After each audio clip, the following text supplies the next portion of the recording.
বিসমিল্লাহির রহমানির রহিম। পরম করুণাময় মেহেরবান আল্লাহর নামে। সালামের উত্তর এরকম কেন?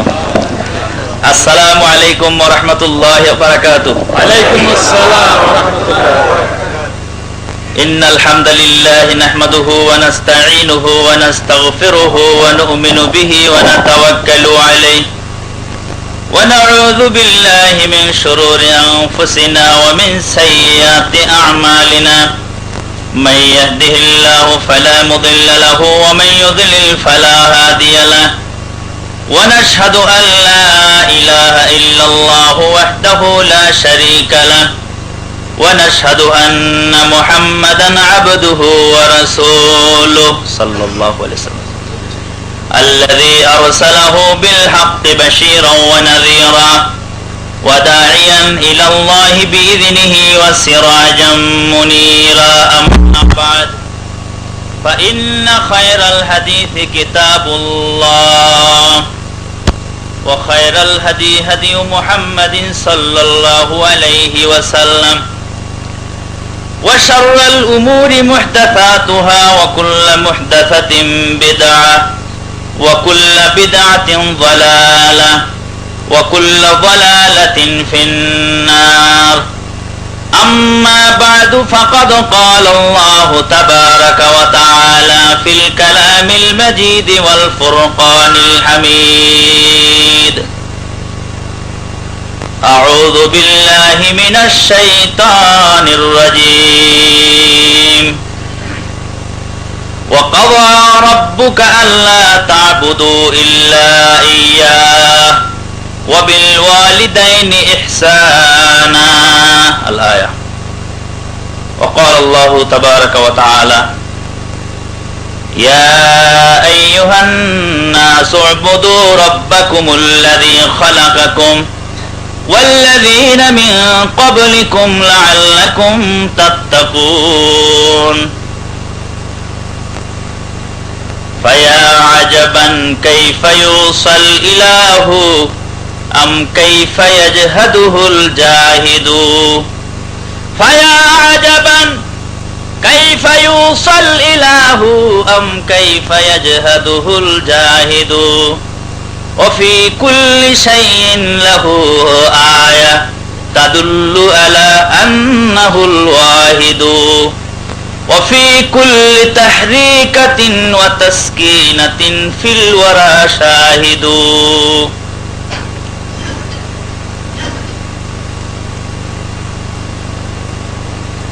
সময় হয় না তার দিনের কাজে, শুধু সময় হয় না তার দিনের কাজে। কত যে ঝামেলা তার, দিন রাত ছুটাছুটি সকাল ও সাঁঝে। সময় হয় না তার দিনের কাজে, শুধু সময় হয় না তার দিনের কাজে। আল্লাহ রাব্বুল আলামিনের অশেষ মেহেরবানিতে গতকালের ন্যায় আজকেও আমরা সুন্দর এবং সুষ্ঠুভাবে আমাদের আলোচনা শুরু করতে পেরেছি। যে আল্লাহ রাব্বুল আলামিন আমাদেরকে এই মনোরম পরিবেশে, এই মাহফিলে দ্বীনি আলোচনা শোনার এবং বলার তৌফিক দান করলেন, সেই আল্লাহ রাব্বুল আলামিনের বারগাহে জানাই শুকরিয়া, আলহামদুলিল্লাহ। আল্লাহ রাব্বুল আলামিনের প্রিয় নবী মুহাম্মদুর রাসূলুল্লাহ সাল্লাল্লাহু আলাইহি ওয়াসাল্লামের প্রতি জানাই লাখ কোটি দরুদ ও সালাম। আল্লাহুম্মা সাল্লি আলা মুহাম্মাদিন ওয়া আলা আলি মুহাম্মাদিন ওয়া বারিক ওয়া সাল্লিম। সমবেত ভাতৃমণ্ডলী, আজকের আলোচ্য বিষয় হলো লা ইলাহা ইল্লাল্লাহ। এটার অর্থ, দাবি এবং সমাজে ইহার প্রভাব।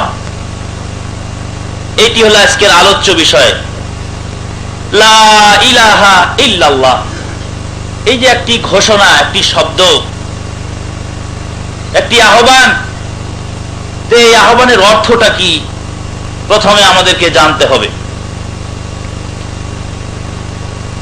আমরা জেনে থাকি যে নবী মুহাম্মদুর রাসূলুল্লাহ সাল্লাল্লাহু আলাইহি ওয়াসাল্লাম যখন এই কালেমার দাওয়াত মক্কাতে শুরু করলেন, তখন তার উপরে যত প্রকার অত্যাচারের স্টিম রুলার চালানো সম্ভব ছিল তদানীন্তন কালের সেই নরপশুদের সবগুলি তারা চালিয়েছিল, একটু থেকেও তারা পিছপা হয়নি।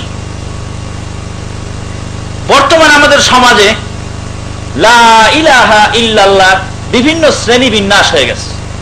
এর ধারক ও বাহকরা বিভিন্ন শ্রেণীতে বিভক্ত।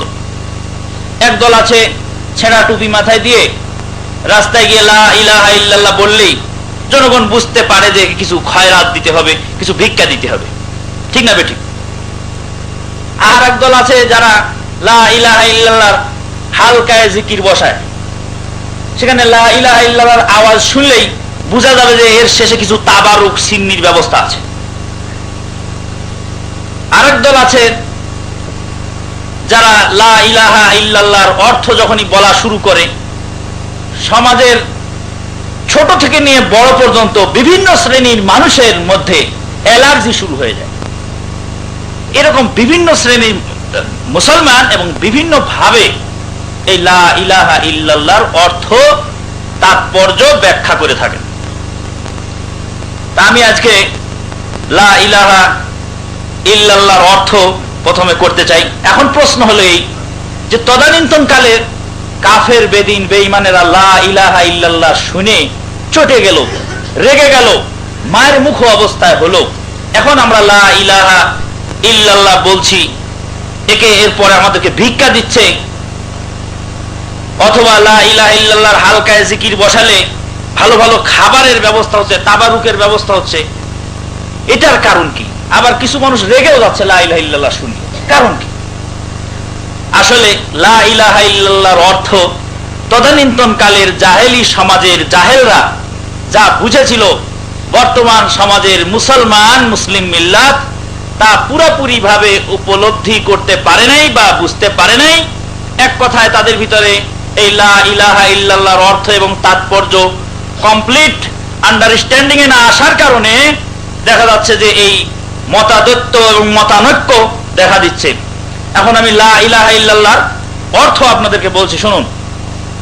লা ইলাহা এটা একটা বিপ্লবী ঘোষণা, এটা একটি বিপ্লবী ঘোষণা। আর লা ইলাহা ইল্লাল্লাহ এই শব্দের অর্থ হলো বেপরোয়া। এটা বেপরোয়া লোকের কথা। কেমন করে বেপরোয়া লোকের কথা বলছে? লা ইলাহা, লা মানে নাই, লা মানে নাই, ইলাহা নাই কোনো ইলাহ। লা হলো আরবি গ্রামারে বলে লা নাফি জিন্স, লা নাফি জিন্স। এই লা একটি আর্টিকেল, এটা যদি কোনো নাউনের পূর্বে আসে তাহলে সম্পূর্ণরূপে অস্বীকার করে দেয়। এর জাত গোষ্ঠী যা যেখানে আছে সবই অস্বীকার করা হচ্ছে।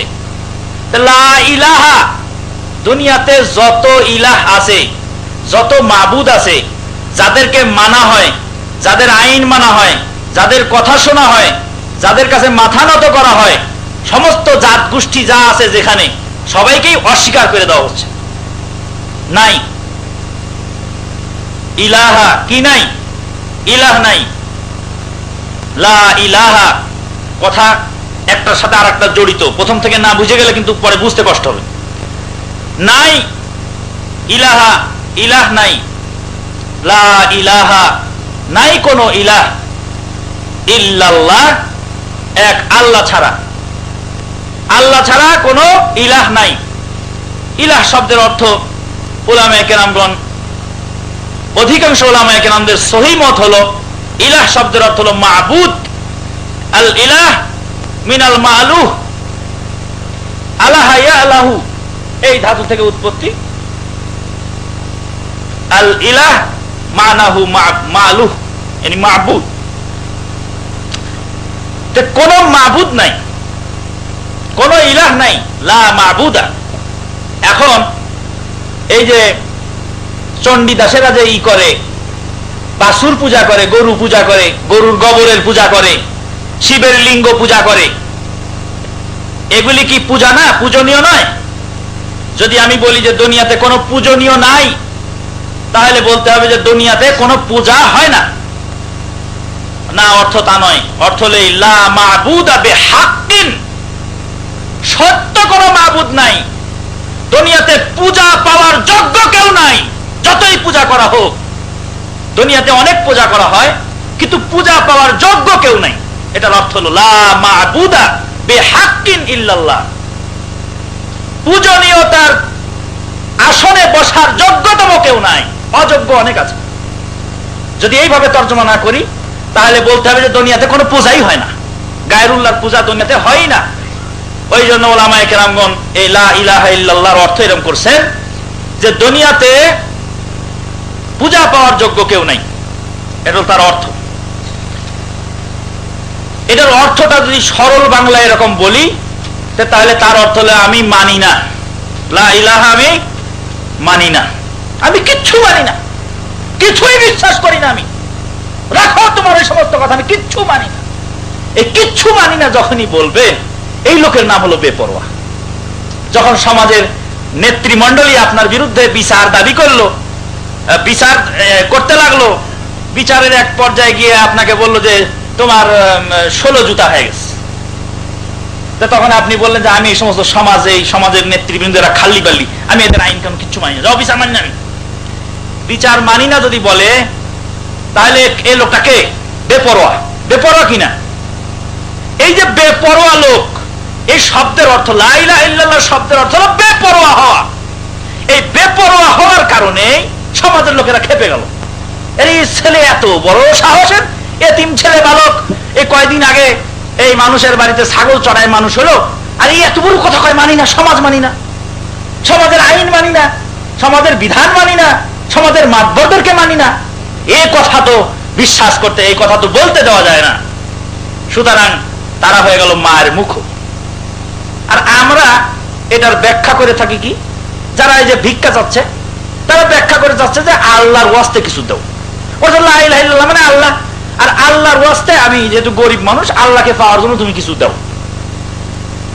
এটার ব্যাখ্যা এরা এরকম করছে। আর যারা লা ইলাহা ইল্লাল্লাহর জিকিরের হালকা বসিয়ে আপনার করছে, ওই সিন্নি তাবারুকের ব্যবস্থা করছে, ওদের কাছে ব্যাখ্যা হলো এই যে লা ইলাহা ইল্লাল্লাহ টানটা উপর দিকে তোলো, লা ইলাহা ইল্লাল্লাহ, এই লা ইলাহা ইল্লাল্লাহ করে একটা কলবের মধ্যে এমন জোরে ধাক্কা মারবা যে ধাক্কার চোটে তাদের কলব পরিষ্কার হয়ে যায়।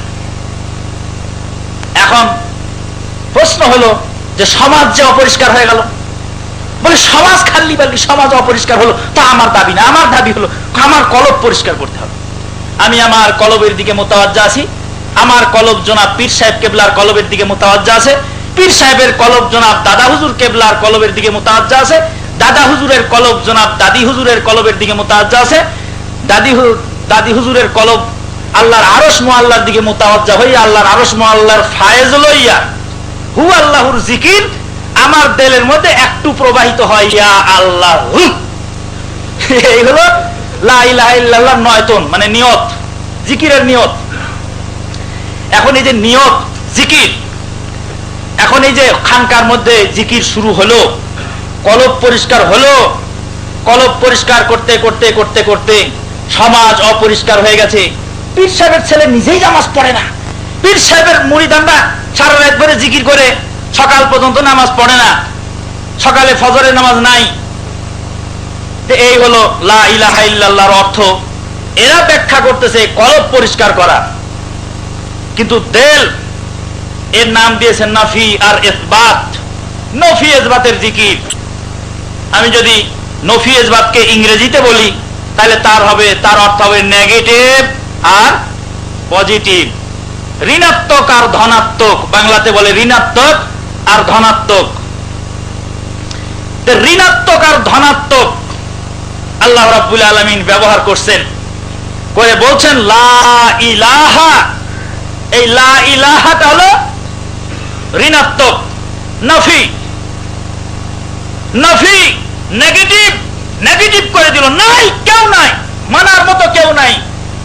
বিশ্বাস করার মতো কেউ নাই, মাথা নত করার মতো কেউ নাই যার সামনে মাথা নত করা যায়। এই কথা বলল, নাফি করে দিল, তারপরে ইল্লাল্লাহ, তারপরে ইসবাত করলো। নাফিটা আগে আসলো, ঠিক না? নেগেটিভটা আগে আসলো আর পজিটিভটা পরে আসলো। এই নেগেটিভ আর পজিটিভ, ইলেকট্রন, প্রোটন, নিউট্রন, এ দিয়ে আল্লাহ রাব্বুল আলামিন সারা পৃথিবী সৃষ্টি করেছেন। কোন আলহামদুলিল্লাহ। নেগেটিভ আর পজিটিভ, চম্বুক আর লোহা, এ দিয়ে আল্লাহ রাব্বুল আলামিন এই পৃথিবীটাকে বেঁধেছেন। নেগেটিভ আর পজিটিভ থেকে দুনিয়ার যাত্রা শুরু। আল্লাহ রাব্বুল আলামিন হযরত আদম আলাইহিস সালামকে আগে তৈরি করলেন। কাকে আগে তৈরি করলেন? নেগেটিভ। তারপরে নেগেটিভ থেকে আবার পজিটিভ বের করলেন। নেগেটিভ আর পজিটিভকে মিলিয়ে দিয়ে যেমন লাইট জ্বালানো হয়, দুনিয়ার সমস্ত কাজ করা হয়, আল্লাহ রাব্বুল আলামিন এই দুই জাতিকে, নেগেটিভ আর পজিটিভ দুই জাতিকে মিশ্রণ ঘটিয়ে দুই জাতির সম্মিশ্রণে এক জাতি তৈরি করলেন। আল্লাহ রাব্বুল আলামিন বলেন, হাল আতা আলাল ইনসানি হিনুম মিনাদ দাহরি লাম ইয়াকুন শাইআম মাযকুরা ইন্না খালাকনাল ইনসানা মিন নুতফাতিন আমশাজ। আল্লাহ রাব্বুল আলামিন বলেন যে মানুষ কি খেয়াল করে দেখে না যে তাদের সময় এমন ছিল যে কিছুই বলা হতো না তাকে। আজকে শেখ আমানুল্লাহ, মৌলানা আমানুল্লাহ, দাই হারুন, এই লেখক আব্দুল হাই, প্রফেসর অমক, মাস্টার্স অমক, অনেক কিছু বলা হয়, ইঞ্জিনিয়ার স্বপন আলী, তো এই অনেক নাম আছে। কিন্তু এমন একদিন আমরা ছিলাম যেদিন আমাদের কিছুই বলা হতো না। লাম ইয়াকুন শাইআম মাযকুরা, কোনদিন আমার নামে কিছু বলা হতো না। ইন্না খালাকনাল ইনসানা মিন নুতফাতিন আমশাজ, আমি মানুষকে সৃষ্টি করেছি নুতফাতুন আমসাজ। আমসাজ বলে কম্বাইন্ড, সম্মিশ্রিত, মায়ের অংশ এবং বাপের অংশকে মিক্সচার করে আল্লাহ রাব্বুল আলামিন মানুষ তৈরি করেছেন নেগেটিভ এবং পজিটিভ দিয়ে। কোন আলহামদুলিল্লাহ। এই কালেমাতেও কি আছে? নেগেটিভ আর পজিটিভ। লা ইলাহা এটা হলো নেগেটিভ, আর ইল্লাল্লাহ হলো পজিটিভ। এই নেগেটিভ আর পজিটিভ দিয়ে আল্লাহ রাব্বুল আলামিন দুনিয়া তৈরি করছেন। যাই হোক, নেগেটিভ পজিটিভের অত ব্যাখ্যা দেওয়ার সময় আমার নেই। এই মহিলারা, ছোট বাচ্চা মেয়ে যদি প্রস্রাব করে দেয়, দুধ খাওয়া বাচ্চা মেয়ে, তাহলে সেই প্রস্রাবটা ধুয়ে ফেলতে হয়। আর ছোট বাচ্চা ছেলে যদি প্রস্রাব করে তাহলে পানির ছিটা দিলে চলে, বুখারী শরীফের হাদিস। এখন প্রশ্ন আসে যে নারী এবং পুরুষের পার্থক্য হলো কেন? তাহলে সেই প্রশ্নের উত্তর হলো এই, গরমের দিনে খানা নষ্ট হয় না, ঠান্ডার দিনে নষ্ট হয়? বলে গরমের দিনে নষ্ট হয়। তো মহিলারা গরম বেশি, মহিলারা গরম বেশি, আগুনের ভিতরে খানা তাড়াতাড়ি নষ্ট হয়। খানাটা যখনই মহিলাদের পেটে যায়, বাচ্চা মেয়ের পেটে যায়, তখনই সেই প্রস্রাবটা, যে খানা থেকে যে প্রস্রাব বের হয়, সেই প্রস্রাবটা দুর্গন্ধ হয় বেশি। এরকম বিভিন্ন ব্যাখ্যা আছে, অত ব্যাখ্যা দেওয়ার সময় তো এখন নয়। তো যাই হোক, নেগেটিভ আর পজিটিভ, গরম আর ঠান্ডা, পুরুষদেরকে মহিলারা কাবু করে থাকেন, কিন্তু মহিলাদেরকে পুরুষরা কাবু করতে খুব কমই পারে। আগুন মোমবাতিকে গলিয়ে দেয়, মোমবাতি আগুনকে গলাইতে পারে না। সুতরাং নেগেটিভ আর পজিটিভ, এবং একজন আর একজনের সম্পূরক এবং পরিপূরক। যাই হোক, এটা আমার তো আলোচ্য বিষয় নয়। আমি যেটা বলতেছিলাম সেটা হলো এই, যে নেগেটিভ এবং পজিটিভ নিয়ে যদি আপনি শুরু করেন, সারা পৃথিবীর জন্ম হয়েছে নেগেটিভ পজিটিভ নিয়ে। খালি ইসবাত নফি হয়ে কলব পরিষ্কার করলে কি হবে? পৃথিবী সম্পর্কে একটু চিন্তা করতে হবে। আল্লাহ রাব্বুল আলামিন বলেন, ফাআলাম আন্নাহু লা ইলাহা ইল্লাল্লাহ, জেনে নাও, বুঝে নাও যে আল্লাহ ছাড়া আর কোনো উপাস্য নাই, আল্লাহ ছাড়া আর কোনো মাবুদ নাই, কেউ নাই, কাউকেই মানা যায় না। এখন আল্লাহ ছাড়া আর কোনো মাবুদ নাই, আমি কাউকে মানি না, এই যে একটা ঘোষণা দিয়ে দিল, এই ঘোষণা কি আসলে সত্য? হ্যাঁ, আসলে সত্য। বাস্তবে প্রমাণ হয়েছে। হযরত ইব্রাহিম আলাইহিস সালাতু ওয়াস সালাম, তাকে যখন আগুনে ফেলে দেওয়া হলো, আগুনের ধর্ম কি? পুরানো, তাই তো? আগুনের ধর্ম পুরানো। আমি যদি এখন বলি যে আগুন খাল্লি বাল্লি, আগুন পুরানোর কোনো ক্ষমতা যোগ্যতা আগুনের মধ্যে নাই। যদি এই কথা বলি তাহলে বলবে যে লোকটা হয় পাগল অথবা তাবলিগ জামাত করে, লোকটা হয় পাগল অথবা তাবলিগ জামাত করে, এরকম একটা কিছু বলে কুৎসা ঘটনা করার চেষ্টা করবে। কিন্তু আগুন যে পুরাইতে পারে আল্লাহর হুকুম ছাড়া, এই কথা আগুন পুরাইতে পারে না, অসম্ভব, আগুনের পক্ষে আল্লাহর হুকুম ছাড়া পুরাইতে পারে না। যদি তা পুরাইতে পারত হযরত ইব্রাহিম আলাইহিস সালামের কে পুরাইতে পারত নমরুদের আগুনে, পারছিল? পারে নাই। চাকুতে, ধারালো চাকুতে মানুষের গলা কাটতে পারে এটা আমি বিশ্বাস করি না। আল্লাহর হুকুম ছাড়া ধারালো চাকুতে মানুষের গলা কাটতে পারে এটা আমি বিশ্বাস করি না। যদি এই কথা বলি তাহলে সমাজের লোক ঠিকই পাগল বলবে। কিন্তু বাস্তবে তার নমুনা আছে। হযরত ইসমাঈল আলাইহিস সালামের গলা ইব্রাহিম আলাইহিস সালামের চাকুতে কাটতে পেরেছিল না? পারে নাই। লোহিত সাগর, সেই লোহিত সাগর ফেরাউনের দাবি, কয় এটা আমার, সারে জামান আমার, এই যে বাগিচা দেখো সব আমার। কিন্তু সেই ফেরাউন লোহিত সাগরে ডুবে মরে গেল, শেষ হয়ে গেল। সেই ফেরাউনকে কি বাঁচাইতে পেরেছিল? পারে নাই। লোহিত সাগরের মধ্যে ফেরাউন ডুবে গেছে। হযরত মূসা কালিমুল্লাহকে ডুবাইতে পারে নাই। সুতরাং পানিতে ডুবাইতে পারে এই কথা আমি বিশ্বাস করি, আল্লাহর হুকুম ছাড়া পানিও মানুষকে ডুবাইতে পারে না।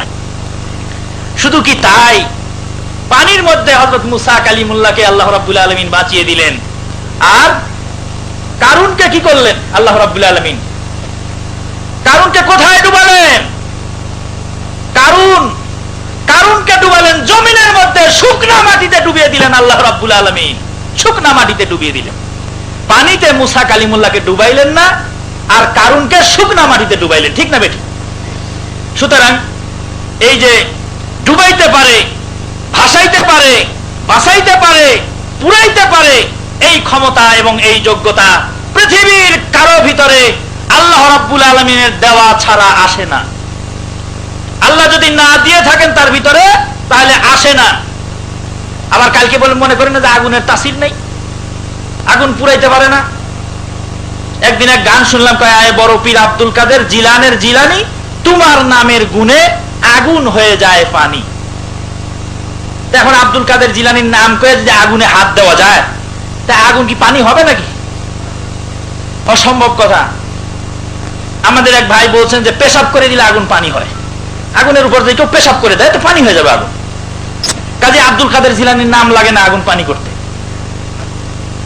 যাই হোক, যেটা বলতেছিলাম সেটা হলো এই যে আগুনে পুরাইতে পারে, পানিতে ডুবাইতে পারে, চাকুতে কাটতে পারে, এই বিশ্বাস আমি করি না। আল্লাহর হুকুম ছাড়া, আল্লাহর নির্দেশ ছাড়া, আল্লাহর বিধান ছাড়া কেউ চলতে পারে না, অসম্ভব।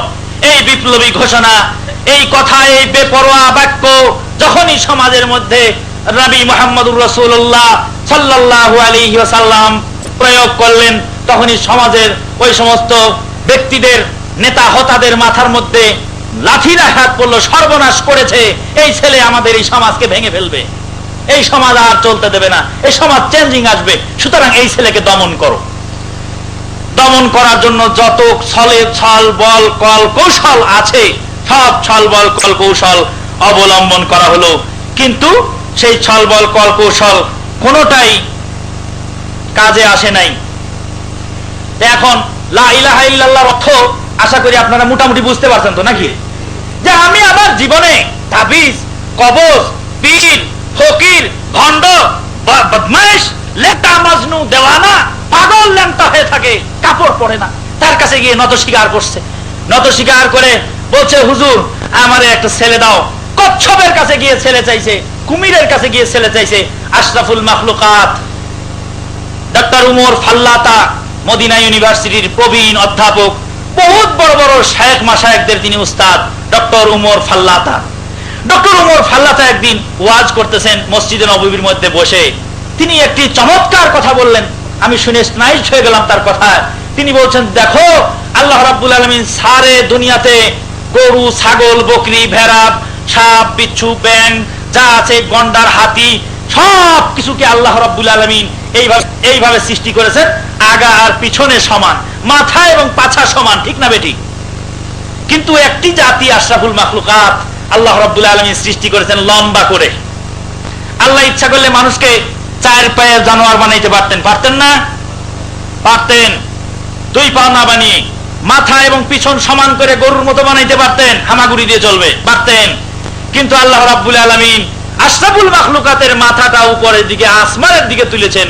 এর অর্থ হলো এই যে পৃথিবীর কোন শক্তির কাছে এই মাথা নত হবে না, পৃথিবীর কোন ব্যক্তির কাছে তার এই দাবি চাওয়া পাওয়া থাকতে পারে না। সুতরাং আশরাফুল মাখলুকাত, যেই মাখলুকাতকে আল্লাহ রাব্বুল আলামিন সৃষ্টি করলেন, আর শারাফত দান দিয়ে সেই মাখলুকাত কি করে গিয়ে ওই কচ্ছপের কাছে গিয়ে ছেলে চায়, কি করে গজার মাছের কাছে গিয়ে ছেলে চায়, কি করে কবরের কাছে গিয়ে চায়? বেয়াদবি মাফ করবেন। হযরত হামজা রাদিয়াল্লাহু তাআলা আনহু আল্লাহ রাসূলের সাহাবী, সাইয়্যিদুশ শুহাদা, আল্লাহ নবীর চাচা, সেই সাইয়্যিদুশ শুহাদা হযরত হামজা রাদিয়াল্লাহু তাআলা আনহু যখন শাহাদাত বরণ করলেন, তখন তাকে কি করা হয়েছিল? তার চোখ তুলে নেওয়া হলো, কান কেটে নেওয়া হলো, নাক কেটে নেওয়া হলো, ঠিক না বেঠিক? নেওয়া হলো তো? তিনি হলেন সাইয়্যিদুশ শুহাদা। কথা বলছেন তো? একটু আওয়াজ দেবেন তাহলে ভালো হয়। তাহলে তার নাক কান কেটে নেওয়া হলো। এখন এই যে পীর সাহেব কবরের মধ্যে শোয়া আছেন, মারা গেছেন পীর সাহেব, এই পীর সাহেবের যদি নাক কান কেটে নেওয়া হয়, তো পীর সাহেব কি ফিরাইতে পারবেন? হযরত হামজা রাদিয়াল্লাহু তাআলা আনহু যদি ফিরাইতে না পারেন, তো পীর সাহেব কোন স্যার? হযরত হামজা রাদিয়াল্লাহু তাআলা আনহুর তুলনায় পীর সাহেবের কোনো ভূমিকা আছে নাকি? কোনো গানই নাই পীর সাহেবের। সুতরাং এই পীর সাহেবের যদি হাত পা কান নাক চোখ কেটে নেওয়া হয়, উঠায় নেওয়া হয়, তাহলে পীর সাহেব ফেরাইতে পারবেন না। যদি ফিরাইতে না পারেন, তাহলে পীর সাহেব আপনার কি উপকার করবে? মানুষ যদি একটু সুন্দর সুষ্ঠু মস্তিষ্কে যদি চিন্তা করে যে আমি কি করছি, কোথায় যাচ্ছি, তাহলে অবশ্যই তার ভিতরে চেঞ্জিং আসতে বাধ্য। যাই হোক, আমি এদিকে আল্লাহ মানা করে এবার আমি সামনের দিকে এগিয়ে যাই। তো বলছি লা ইলাহা ইল্লাল্লাহ। কথা বুঝতে অসুবিধা হচ্ছে না ইনশাআল্লাহ? লা ইলাহা ইল্লাল্লাহ, আমি কাউকে মানি না এক আল্লাহ ছাড়া, কারো আইন মানি না, কারো বিধান মানি না, কারো নির্দেশ মানি না, কেউ কিছু দিতে পারে আমি বিশ্বাস করি না। তাবিজ কবজ তামার তুমার গাছপালা সাপ ব্যাং বিচ্ছু সারা পৃথিবীর মানুষের আমার ক্ষতি করার ক্ষমতা আছে, এই কথা আমি বিশ্বাস করি না। ওয়াইয়ামসাসকাল্লাহু বিদুররিন ফালা কাশিফা লাহু ইল্লা হু। আল্লাহ যদি তোমার কোনো ক্ষতি করতে চায়, তাহলে সারা পৃথিবীর বুকে কেউ নাই তোমার সেই ক্ষতি থেকে ফিরাইতে পারে। আর আল্লাহ যদি তোমার কোনো মঙ্গল চায়, সারা পৃথিবীর কোনো মানুষ তোমার ক্ষতি করতে পারবে না। যখনই এই বিশ্বাস, এই তেল যখনই মানুষের ভিতরে তৈরি হয়ে যায়, তখন সেই মানুষ আর মৃত্যুকে পরোয়া করে না। সেই মানুষ দুনিয়ার সুখ শান্তিকে বিসর্জন দিয়ে থাকে। ওমা নাকামু মিনহুম ইল্লা আইয়ুমিনু বিল্লাহিল আজিজিল হামিদ। তাদেরকে শাস্তি দেওয়া হয়েছিল শুধু এই কারণেই যে তারা ঈমান এনেছিল। হযরত ইমাম আহমদ বিন হাম্বলের কথা কালকে শুনেছেন, তাকে 1000 করে বেত্রাঘাত ডেলি করা হতো। ইমাম ইবনে তাইমিয়া রাহিমাহুল্লাহ, যিনি হাজার হাজার এই আপনার পৃষ্ঠাব্যাপী বই লিখে গেছেন, মাজমুয়া ফাতাওয়া, যেটা 37 খণ্ডে একটি ফতোয়ার কিতাব, জেলখানার মধ্যে তিনি কিতাব লিখছেন। জেলখানা থেকে তার কলম এবং কালি কেড়ে নেওয়া হয়েছে। কলম এবং কালি যখন ইমাম ইবনে তাইমিয়ার কেড়ে নেওয়া হলো, তখন ইমাম ইবনে তাইমিয়া রাহিমাহুল্লাহ বাবুর্চির কাছ থেকে কিছু কয়লা সংগ্রহ করে সেই কয়লা দিয়ে জেলখানার ওয়ালগুলি লিপিবদ্ধ করে গেলেন, জেলখানার কোরআন এবং হাদিসের কথা লিখে গেলেন। ইমাম ইবনে তাইমিয়াকে যখন জেলে নিয়ে যাওয়া হচ্ছে, তিনি বলছেন আমি বেপরোয়া জাতি, আমি পরোয়া করি না, আমাকে থানায় আবদ্ধ করবে, আমি সংসারের সমস্ত ঝামেলা মুক্ত হয়ে জেলখানায় বসে বসে আল্লাহ বিল্লাহ করবো, আল্লাহর দ্বীনের কাজ করে যাব। আমাকে যদি জবাই করে দাও, আমি শাহাদাতের শরাফত হাসিল করব। আর আমাকে যদি দেশ থেকে বের করে দাও, তাহলে আমি পেয়ে যাব এই মুহাজির বা হিজরতের শরাফত আমি পেয়ে যাব। সুতরাং আমার কোনো ক্ষতি নাই, কোনো দিক দিয়ে ক্ষতি নাই। ব্রিটিশ আমলে যখন ব্রিটিশ খেদাও আন্দোলন, আজাদী আন্দোলনে আমাদের দেশে দেখা গেছে যে কত বীর মুজাহিদ তারা তাদের ফাঁসির অর্ডার হয়ে গেছে। ফাঁসির অর্ডার হওয়ার পরে তখন যখন ইংরেজ জাস্টিস যখন ফাঁসির হুকুম জারি করছে, তখন সে বলছে আলহামদুলিল্লাহ। ইংরেজ জাস্টিস কয় কি কইলো, এটার অর্থ কি? কয় আলহামদুলিল্লাহ মানে খুশি হয়ে গেছে। বলে খুশি হলো কেন? কয় খুশি হয়েছে এই কারণে যে মুসলিম শাস্ত্রে ইসলামের বিধানে আছে যদি কেউ আল্লাহর দ্বীনের সাথে মারা যায় বা শেষ করে দেওয়া হয়, সে শহীদ হয়ে গেল, শহীদ হয়ে গেলে বিনা হিসাবে জান্নাত, জান্নাতের চিড়িয়া হয়ে থাকবে, ফল ফলারি খাবে আর আল্লাহর সাথে দিদার হবে। এই খুশিতে সে আলহামদুলিল্লাহ পেয়েছে। ইংরেজ জাস্টিস করে সর্বনাশ করেছে, ওহাবি যে এই কাজে খুশি হয় ওই কাজ করতে দেওয়া হবে না। তিনি রায় রদ করে দিয়ে বলেন এদিকে কালা পানিতে দ্বীপান্তর দাও, কালা পানিতে দ্বীপান্তর দাও, বনবাস দাও, এদেরকে খুশি করতে দেওয়া যাবে না, খুশি হতে দেওয়া যাবে না এদের। প্রিয় ভাতৃমণ্ডলী, তাই যারা যখন আল্লাহকে দিল সবকিছু, যখন রব্বুল আমিনের কাছে সমর্পণ করে দিল, সারেন্ডার করে দিল, তখন দুনিয়ার আর কারো কাছে কিছু পাওয়ার এবং চাওয়ার আশা থাকতে পারে না। আমরা সবাই স্বীকার করি যে আল্লাহ রাব্বুল আলামিন আমাদের রিজিক দাতা, আল্লাহ রাব্বুল আলামিন আমাদের আইন দাতা, বিধান দাতা, রক্ষাকর্তা, এই সারা পৃথিবীর মালিক। সুতরাং এরপরে এদিকে ওকে ছুটাছুটি করা কোনো প্রশ্ন ওঠে না। প্রিয় ভাতৃমণ্ডলী, আজকে আমরা সমাজে দেখতে পাই যে এই লা ইলাহা ইল্লাল্লাহর অর্থ যারা করছে, ব্যাখ্যা যারা করছে, তাদের বিভিন্ন সময় বিভিন্ন রকমের ব্যাখ্যা হয়ে থাকে। ব্যাখ্যার মধ্যে কেউ ব্যাখ্যা করছে যে দুনিয়াতে কিছু থেকে কিছু হয় না, যা কিছু হয় আল্লাহ থেকে হয়। এখন আমার প্রশ্ন ভাই, চুরি কার থেকে হয়? চুরি চোর থেকে হয় তো? ডাকাতি কার থেকে হয়? ডাকাত থেকে। বদমাইশি কার থেকে হয়? বদমাইশ থেকে। কিছু থেকে কিছু হয় না, যা কিছু হয় আল্লাহ থেকে হয়।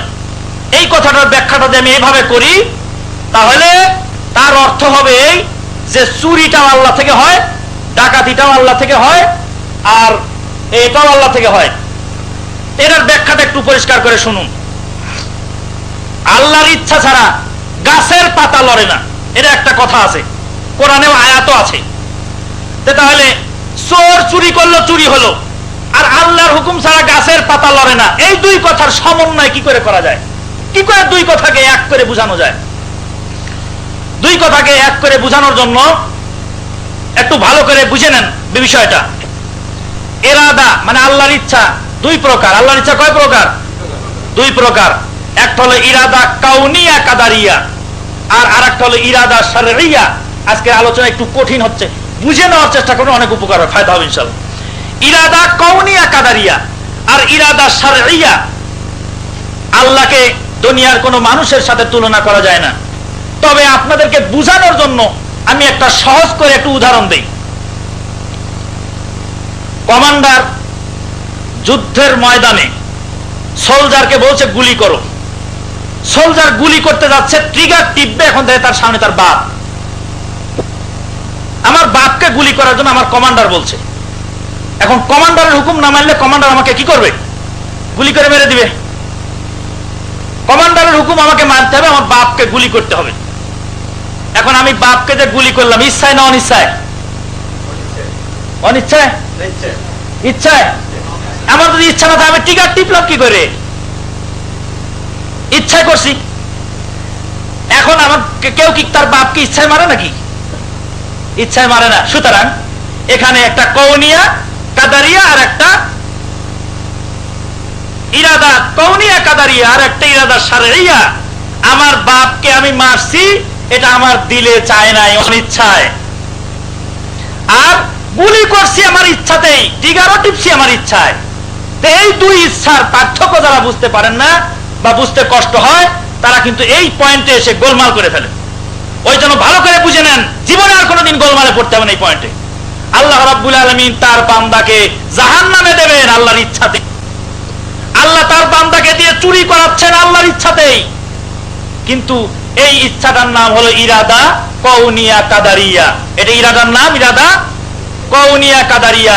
এটা আইনের রুলে হতেই থাকবে, কিন্তু আল্লাহর ইচ্ছা হয় না বা আল্লাহর মনে চায় না যে আল্লাহ তার বান্দাকে জাহান্নামে দিয়ে পুরাক। আল্লাহ বান্দাকে খুব ভালোবাসে। আল্লাহর মনে না চাওয়াতে, আল্লাহর মন একটা হলো শারঈয়া, ইরাদা শারঈয়া। ইরাদা শারঈয়াতে আল্লাহ রাব্বুল আলামিন চায় যে আমার বান্দা জাহান্নামে না যাক, কিন্তু ইরাদা কওনিয়া কাদারিয়াতে আল্লাহ রাব্বুল আলামিন জাহান্নামে দিয়ে দেন, কারণ যেহেতু আইনের পেঁচে সে জাহান্নাম পাওয়ার উপযুক্ত। তাই বুঝা গেছে ইনশাআল্লাহ? কাজেই আল্লাহ রাব্বুল আলামিনের হুকুম ছাড়া গাছের পাতা লড়ে না, এ কথা সত্য। কিছু থেকে কিছু হয় না, যা কিছু হয় আল্লাহ থেকে হয়, এটাও সত্য। কিন্তু এই ইরাদা হলো ইরাদা কাউনিয়া কাদারিয়া। আর যা কিছু হয় আল্লাহ থেকে হয়। আল্লাহ রাব্বুল আলামিন ভালো মানুষকে ভালো কাজ করার সহযোগিতা করেন, সাহায্য করেন, উপায় বাতলে দেন। এইটা হলো আল্লাহর ইরাদা, এইটা হলো আল্লাহর মনের চাহিদা। এটা খুশি মনে এটা কবুল করেন। আর যেটা জাহান্নামে দেবেন কাফেরকে, এটা আল্লাহর ইচ্ছাতেই হলো। কিন্তু আল্লাহর ইচ্ছা হলো কাউনিয়া কাদারিয়া, এটা আল্লাহর আন্তরিক ইচ্ছা নয়। আল্লাহর ইচ্ছা কিন্তু আন্তরিক ইচ্ছা নয়। প্রিয় ভাতৃমণ্ডলী, আশা করি পয়েন্টটা বুঝা গেছে। এখন এরপরে আসি ইত্তেহাদ আর হুলুল। ইত্তেহাদ আর হুলুল, আল্লাহ এখন যদি জিজ্ঞাসা করি যে আল্লাহ কোথায়, তাহলে সবাই সমস্বরে, অধিকাংশরাই সমস্বরে বলে উঠবেন যে আল্লাহ সব জায়গায় বিরাজমান। এই কথাটা এখানে যারা সৌদি আরবে আসছেন, যারা বই পুস্তক পড়ছেন, তারা এই কথাটা হয়তো আল্লাহর ফজলে করম তালিম নিয়েছেন। কিন্তু আমাদের বাংলাদেশে আমার মনে হয় 99% লোক এই কথা বলবে যে আল্লাহ সব জায়গায় বিরাজমান। এখন আল্লাহ যদি সব জায়গায় বিরাজমান হয়, তাহলে আল্লাহ মাছের মধ্যে আছে, গাছের মধ্যে আছে, পাথরের মধ্যে আছেন। আল্লাহ রাব্বুল আলামিন মূর্তির মধ্যে আছেন। আজকে যদি এই বিল্ডিংটাকে যদি কারেন্ট দিয়ে, ইলেকট্রিসিটি দিয়ে আর্থিং মানে আর্থ করে দেওয়া হয়, বিল্ডিংটা কারেন্ট হয়ে গেছে, ইয়েতে কোন তার কোন জায়গায় লিক হয়ে এই টিনগুলি কারেন্ট হয়ে গেছে, এখানে ধরলে কারেন্ট লাগবে কিনা? লাগে তো। তাহলে আল্লাহ রাব্বুল আলামিন যদি সব জিনিসের মধ্যেই থাকেন, সব জায়গায় বিরাজমান থাকেন, তাহলে আল্লাহ রাব্বুল আলামিন মানুষের নাকের তো আছেন, ঠিক আছে তো? আল্লাহ রাব্বুল আলামিন পাথরের মধ্যেও আছেন। পাথরকে সেজদা দিলে কাকে সেজদা দেওয়া হলো? আল্লাহকে সেজদা দাও। ওই জন্য ওই রামকৃষ্ণরা বলে থাকে যে হরির কোলেতে হরি, হরির উপরে হরি, হরি শোভা পায়, হরিকে দিয়া হরি, হরিতে লুকায়। তাদের দৃষ্টিতে সবই নারায়ণ। কথা বুঝা যাচ্ছে তো ইনশাআল্লাহ? তাদের দৃষ্টিতে সবই নারায়ণ, 33 কোটি দেবতা তাদের। সুতরাং তাদের দৃষ্টিতে সবই নারায়ণ। দুনিয়ার সবকিছু যা আছে সবই ভগবান, সবই পূজনীয়। কিন্তু মুসলমান দৃষ্টিতে না, রব্বুল আলামিন ছাড়া পূজনীয় আর কেউ নাই। প্রিয় ভাতৃমণ্ডলী, সুতরাং আজকে আবার সেই কথা পরিষ্কার করে বলতে হয় যে আল্লাহ সব জায়গায় বিরাজমান নয়। আর রহমানু আলাল আরশি ইস্তাওয়া, রহমান আছেন আরশে আজিমের উপরে। প্রস্রাবখানায়, পায়খানায়, বাসাখানায় রব্বুল আলামিন থাকতে পারেন না, থাকেন না। রব্বুল আলামিনের পক্ষে তিনি জাতুল কুদুস, সেই জাতুল কুদুস প্রস্রাবখানায়, পায়খানায়, এই সমস্ত নাপাক জায়গায় তিনি থাকেন না, তিনি আরশে আজিমের উপরে আছেন। প্রিয় ভাতৃমণ্ডলী, কথাটা শুনে মাথাটা ঘুরে যাচ্ছে হয়তো, পরিষ্কার করে বুঝে নেওয়ার চেষ্টা করুন। এবং ছাত্রকে ইন্টারভিউ নেওয়ার জন্য আমাদের এক শিক্ষক, দিনা ইউনিভার্সিটির প্রফেসর ডক্টর আব্দুল আজিজ আল জারবো, উনি গেলেন এই আফ্রিকায়। আফ্রিকায় গিয়ে এক ছাত্র ইন্টারভিউ নিচ্ছেন। তো বলছে আল্লাহ কোথায় থাকে? বলে আল্লাহ সব জায়গায় থাকে। তো বলছে পায়খানার ট্যাঙ্কি যেখানে ময়লা জমা হয় সেখানে কি আল্লাহ থাকে? বলছে সেখানেও থাকেন আল্লাহ। তো বলছে যে আস্তাগফিরুল্লাহ, তুমি এরকম কথা বললা, আল্লাহর রুচি আর আপনার রুচি না। ইন্না লিল্লাহি ওয়া ইন্না ইলাইহি রাজিউন, ইন্না লিল্লাহি ওয়া ইন্না ইলাইহি রাজিউন। আল্লাহ রাব্বুল আলামিন সব জায়গায় বিরাজমান নন। আর রহমানু আলাল আরশি ইস্তাওয়া, রহমান আছেন আরশের উপর। আরশের উপর কেমন আছেন? বসে আছেন না দাঁড়িয়ে আছেন, শুয়ে আছেন না শুয়ে আছেন, হাঁটছেন না ফিরছেন, আমি জানি না। আল্লাহ বলছেন আরশে আছেন, বিশ্বাস করে থেকে যেতে হবে, আর আগে বাড়ানো যাবে না। কিন্তু আমি যদি বলি যে না আরশে সবে আছে, তাহলে গোলমাল হয়ে গেল, ভেজাল হয়ে গেল, আল্লাহ রাব্বুল আলামিনের এই শানে খেলাফ হয়ে গেল। ইমাম মালিক রাহিমাহুল্লাহকে জিজ্ঞাসা করা হলো যে ইস্তাগফার কিছু বলুন, আরশে আছেন, কেমন আছেন? ইমাম মালিক বললেন ইস্তিওয়া মালুম, এটা জানা কথা যে আল্লাহ আরশে আছেন। ওয়াল কাইফু মাজহুল, কেমন ভাবে আছেন জানা যাবে না। সুআলু আনহু বিদআতুন, আর এ সম্পর্কে প্রশ্ন তোলা বিদআত, এ সম্পর্কে প্রশ্ন করা বিদআত। ইমাম মালিক রাহিমাহুল্লাহ এই জবাব দিলেন। প্রিয় ভাইরা আমার, একটি আয়াত আসছে না আকরাবু ইলাইকুম মিন হাবলিল ওয়ারিদ, আমি তোমার ঘাড়ের চেয়েও কাছে থাকি। এটার ব্যাখ্যা কি মৌলভী সাহেব? এটার অর্থ কি? ইমাম আবু হানিফা রাহিমাহুল্লাহকে একবার জিজ্ঞাসা করা হলো যে ইমাম সাহেব, যে আয়াতের অর্থ কি? আল্লাহ রাব্বুল আলামিন যদি প্রত্যেকের ধারকের কাছে থাকেন, তাহলে যত আল্লাহ তত আল্লাহ। আমাদের ব্রাহ্মণবাড়িয়াতে, কুমিল্লা ব্রাহ্মণবাড়িয়াতে একটা কেল্লা বাবার ঘর আছে, আর ব্রাহ্মণবাড়িয়া থেকে কুমিল্লার দিকে যেতে আপনার 13 মাইল যাওয়ার পরে একটা বাস স্ট্যান্ড আছে, সেই বাস স্ট্যান্ডের নাম হলো 3 লাখ পীর। মনে মনে চিন্তা করলাম যত মরার মোড় ছিল 3 লাখ পীর এই জায়গায় এসে 3 লাখ পীর সেখানে যায় বলে কোন দিন মিটিং করছিল, ওই জন্য সে জায়গার নাম হয়েছে 3 লাখ পীর বাস স্ট্যান্ড। বাস স্ট্যান্ডের নাম হলো সয়দাবাজ, দরখার, গুলখার, আর কি কি আছে বাস স্ট্যান্ড। ওর পাশে একটা বাস স্ট্যান্ড আছে 3 লাখ পীর, কোটি চৌমুহনীর আগে। প্রিয় ভাই আমার, যেটা বলতেছিলাম তাহলে যত কাল্লা তত আল্লাহ, এগুলি আলোচনার দরকার আছে কিনা? বুঝা যাচ্ছে তো? যত কাল্লা তত আল্লাহ, কারণ প্রত্যেকের রগের কাছে আল্লাহ থাকে। তাহলে আল্লাহ তাহলে কেমন? প্রত্যেকের রগের কাছে আছেন, তাহলে কয় আল্লাহ কয়জনের কাছে আছেন? একজন মারা গেলেন, তার রগের কাছে যে আল্লাহ ছিলেন সে আল্লাহ গেলেন কোথায়? ইন্না লিল্লাহি ওয়া ইন্না ইলাইহি রাজিউন, ইন্না লিল্লাহি ওয়া ইন্না ইলাইহি রাজিউন, নাহনু আকরাবু ইলাইহি মিনকুম ওয়ালাকিন লা তুবসিরুন। আমি তোমাদের কাছে কিন্তু তোমরা দেখতে পাও না। অন্য আয়াতের মধ্যে আল্লাহ রাব্বুল আলামিন বলেন, ওয়া ইযা সালাকা ইবাদি আন্নী ফাইন্নী করিব উজিবু দাওয়াতাদ দাঈ ইযা দান ফালইস্তাজিবু লি ওয়া লিউমিনু বি লাআল্লাহুম ইয়ারশুদুন। আল্লাহ রাব্বুল আলামিন বলেন, যখন তোমাদেরকে জিজ্ঞাসা করবে নবী, তোকে জিজ্ঞাসা করবে আমার সম্পর্কে, তখন বলে দাও আমি অতি নিকটেই থাকি। উজিবু দাওয়াতাদ দাঈ ইযা দান, আমি নিকটে থাকি। এর অর্থ হলো এই যে আমি বান্দার ডাকে সাড়া দেই। আমি বান্দা যখনই আমাকে ডাকে তখনই আমি সাড়া দেই। আমার ডাকে সাড়া দিতেও 1 সেকেন্ড, 1 মুহূর্ত, 1 কাল বিলম্ব হয় না। উজিবু দাওয়াতাদ দাঈ, আমি নিকটে থাকি, তার অর্থ হলো এই যে আমি অতি জবাবে সাড়া দিয়ে থাকি। আমি তার প্রত্যেকটি কাজ অবলোকন করে থাকি। দৃষ্টি শক্তি, শ্রবণ শক্তি, কর্মশক্তি সব কিছু সব জায়গায় বিরাজমান। আল্লাহ রাব্বুল আলামিন স্বয়ং সব জায়গায় বিরাজমান নন, আল্লাহর শক্তি সব জায়গায় বিরাজমান। আল্লাহর দৃষ্টি শক্তি, শ্রবণ শক্তি, কর্মশক্তি সব জায়গায় বিরাজমান। কথাটা এবার বুঝে আসলো?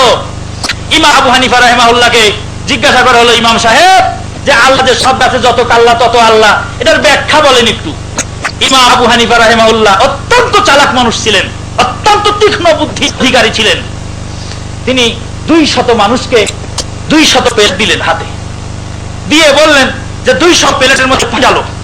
পানি ঢেলে বললেন সূর্যের নিচে দাঁড়াও সবাই। প্লেটের মধ্যে কি দেখা যায়? কয় সূর্য। 200 প্লেটে কয়শো সূর্য দেখা যায়? কয় সূর্য দেখা গেল? 200 সূর্য।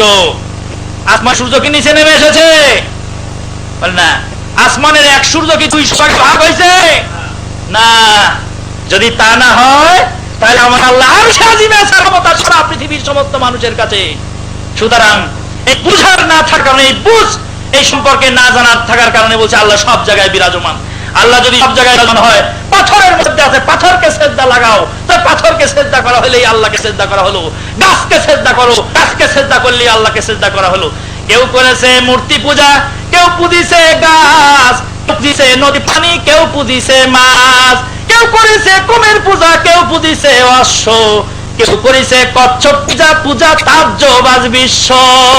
কচ্ছপ পূজা করছে, মাছ পূজা করছে, গাছ পূজা করছে।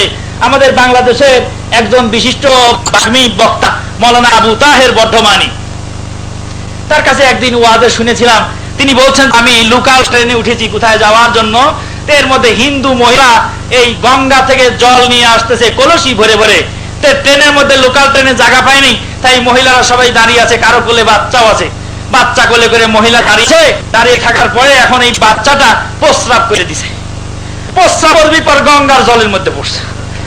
গঙ্গার জলের মধ্যে যখন বাচ্চার প্রস্রাব পড়েছে, তখন মহিলা কয়, রাম রাম রাম, খোকা তুই করলে কি? আমার গঙ্গার জলকে তুই নাপাক করে দিলি। মৌলানা আবু তাহের বর্ধমানী তখন বলছেন যে হরির কোলেতে হরি, হরি শোভা পায়, ঘরায় পড়িল হরি, মিলিল হরিতে হরি, কিবা ক্ষতি তাই? বলছে সবই যখন নারায়ণ, সবই যখন মাবুদ, 33 কোটি দেবতা, গাছও তোমাদের মাবুদ, মাছও তোমাদের মাবুদ, বাচ্চাও দেবতা, বাচ্চার মায়ও দেবতা, বাচ্চার পোশাকও দেবতা, গঙ্গার পানিও দেবতা, দেবতায় দেবতা মিলল তো অসুবিধাটা কি? প্রিয় ভাই আমার, সুতরাং সুতরাং বুঝতে হবে এই হুলুল মতবাদ এই হিন্দুয়ানি মতবাদ থেকে এসেছে। মুসলমানদের ইসলাম সম্পর্কে তাওহীদ সম্পর্কে কমপ্লিট আন্ডারস্ট্যান্ডিং না থাকার কারণে আজকে তাদের ভিতরে ভেজাল ঢুকে গেছে। তারপরে আসলো একটা গেল ওয়াহদাতুল জুহুদ, দুনিয়ার আছে সব শান, আর একটা হলো হুলুল ওয়াল ইত্তিহাদ। আল্লাহ রাব্বুল আলামিন প্রত্যেক বান্দার ভিতরে ভিতরে আছে, কলবের ভিতরে আছে, নিঃশ্বাসের মধ্যে আছেন। আল্লাহ যাচ্ছেন আর আসছেন, বের হচ্ছেন। এই যে ব্যাখ্যা, এই যে বিশ্লেষণ পৃথিবীর বুকে কোন মুফাসসির করেন নাই, কোন উলামায়ে দ্বীন আইম্মায়ে দ্বীন করেন নাই, কোনদিন এই ব্যাখ্যা আসে নাই, ব্যাখ্যা হয় নাই। সুতরাং আজকে এ সম্পর্কে আমাদের একটু খেয়াল রাখতে হবে। মাতৃমণ্ডলী, হুলুল ইত্তিহাদ সম্পর্কে 2-4টি কথা বলার পরে এবার আসছি তাওহীদ সম্পর্কে। তাওহীদ হলো 3 প্রকার। লা ইলাহা ইল্লাল্লাহ, আমি কাউকে মানি না আল্লাহ ছাড়া। কেন আমি কাউকে মানি? তার দলিল কি? আল্লাহ ছাড়া কেউ স্রষ্টা নাই, রিজিক দাতা আল্লাহ ছাড়া কেউ স্রষ্টা নাই, আল্লাহ ছাড়া কেউ মৃত্যু দানকারী নাই, আল্লাহ ছাড়া কেউ বিপদ উদ্ধারকারী নাই। সুতরাং আল্লাহ ছাড়া কারো কাছে কিছু চাওয়া বা পাওয়ার আশা যে পারে না। তাওহীদের রুবুবিয়াত, আল্লাহ যে রব, আল্লাহ যে মালিক, আল্লাহ যে খালেক, এই বলে স্বীকার করে নেওয়া, আল্লাহর অস্তিত্বকে স্বীকার করে নেওয়া। আজকে মুসলমান ঘরের সন্তান নাস্তিক্যবাদের স্লোগান দেয়, মুসলমান ঘরের সন্তান আল্লাহকে অস্বীকার করে, দিয়ে বলে যে আল্লাহ কোথায় আছে আমরা জানি না। আবার কেউ কেউ বলে যারে দেখি নাই নয়নে তারে ভজিব কেমনে, তারে নয়নে দেখি নাই ভজবো কেমনে। আমি মাঝে মাঝে জিজ্ঞাসা করি, তোমার আজকে তুমি দেখেছো? তোমার জন্মদাতা পিতা, তাকে কি তুমি দেখেছো? বলে হ্যাঁ দেখেছি, আমার মা বলেছে এটা তোমার বাপ। হয়ে গেল বাপ। মদিনা থেকে যখন বাড়িতে গেলাম, ছেলের মা ছেলে এসে বলে তোমার আব্বুর কাছে যাও, আব্বুকে জিজ্ঞাসা করো কেমন আছো। তে আব্বু মা বলে দিল তাই। আমার বাপকে, জন্মদাতা পিতাকে তা আমি জানি না, আমি দেখি নাই। তিনি অরিজিনাল আমার জন্মদাতা কিনা আমি জানি না, আমি বিশ্বাস করেছি। আজকে যদি বলি এই কারেন্টের তার সেরা তারটা তুমি ধরবে না, কেন ধরবে না? কারেন্টের ভিতরে কারেন্ট আছে, ইলেকট্রিসিটি আছে, ধরে ফেলবে, এই ধরে ফেলবে, মেরে ফেলবে, এ তো দেখা যায় না, না হে বিশ্বাস করো। জীবন ভর চেষ্টা করে নিজের মাথাটা দেখতে পাও নাই, নিজের পিঠটা দেখতে পাও নাই, আল্লাহ রাব্বুল আলামিনকে দেখার এই সাহস করার প্রশ্ন ওঠে না।